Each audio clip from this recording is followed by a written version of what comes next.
ഒരു വെഹിക്കിളിൻ്റെ അണ്ടറിൽ പുതിയ എംപ്ലോയിയെ രജിസ്റ്റർ ചെയ്യാൻ ഉപയോഗിക്കുന്ന പേജാണ് എംപ്ലോയി രജിസ്ട്രേഷൻ.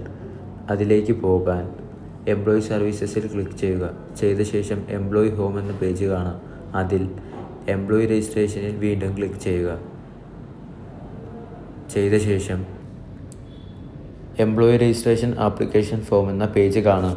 അതിൽ ആൾറെഡി രജിസ്റ്റർ ചെയ്ത വെഹിക്കിൾ നമ്പർ എൻ്റർ ചെയ്ത് സെർച്ച് എന്ന ബട്ടണിൽ ക്ലിക്ക് ചെയ്യുക. ചെയ്ത ശേഷം തൊട്ടു താഴെ എംപ്ലോയി എന്ന കോളത്തിനകത്ത് ആ വെഹിക്കിളുമായി ബന്ധപ്പെട്ട വർക്കേഴ്സ് എല്ലാം ലോഡാകുന്നതാണ്. അതിൽ ഒരു വർക്കറിനെ സെലക്ട് ചെയ്ത് ഡേറ്റ് ഓഫ് കമൻസ്മെൻറ്റ് ഓഫ് സർവീസും എൻ്റർ ചെയ്ത് ബാക്കി പേഴ്സണൽ ഡീറ്റെയിൽസ് എല്ലാം എൻ്റർ ചെയ്യുക. പേഴ്സണൽ ഡീറ്റെയിൽസ് എൻ്റർ ചെയ്യുന്ന സമയത്ത് സ്റ്റാർ ചിഹ്നം നൽകിയിരിക്കുന്ന ഫീൽഡുകൾ കമ്പൽസറി ആയിട്ടും ഫിൽ ചെയ്യേണ്ടതാണ്. പേഴ്സണൽ ഡീറ്റെയിൽസ് എൻ്റർ ചെയ്ത് കഴിയുമ്പോൾ തൊട്ടു താഴെ local body, licence details, bank details, uploads, പിന്നെ നോമിനി ഡീറ്റെയിൽസ് അതും ഫിൽ ചെയ്യുക.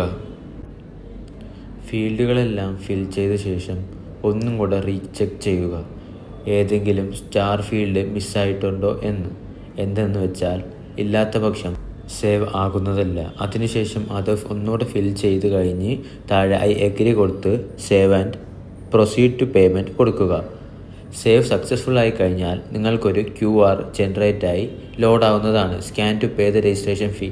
ആ QR സ്കാൻ ചെയ്ത് നിങ്ങൾക്ക് പേയ്മെൻറ്റ് ചെയ്യാവുന്നതാണ്.